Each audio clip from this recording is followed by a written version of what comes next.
Note all the questions, options मत note करो चाहे, ठीक है? तो कम ऑन, स्टार्ट।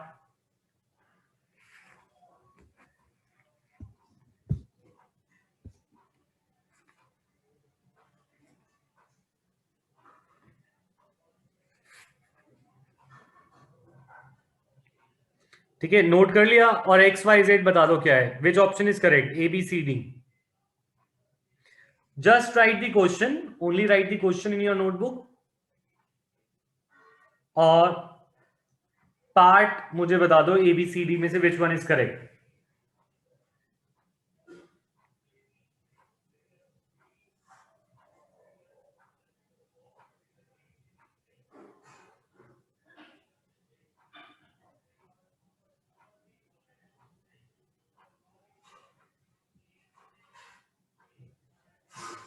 ठीक है, the thing is, question is saying KClO3 goes to 2KCl plus O2, ठीक है ना?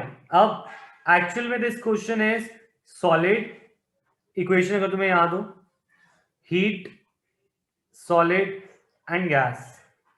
तो वैसे फर्स्ट ऑप्शन सही लग रहा था, बट अगर तुम्हें ये रिएक्शन याद है स्टेट के साथ, तो तुम्हें ये रिएक्शन याद होनी चाहिए कि इसमें सॉलिड स्टेट है, तो ये तभी तुम सही करोगे।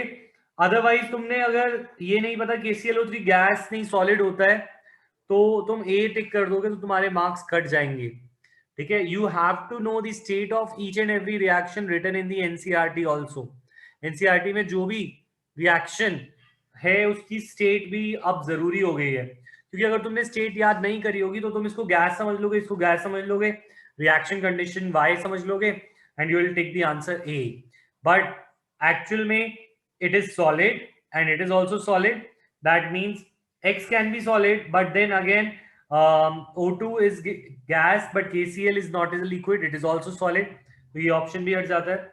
मोल्स आगे लिखे जाते हैं, मोल्स पीछे नहीं लिखे जाते, ठीक है? रिएक्शन कंडीशन तो ये भी हट गया।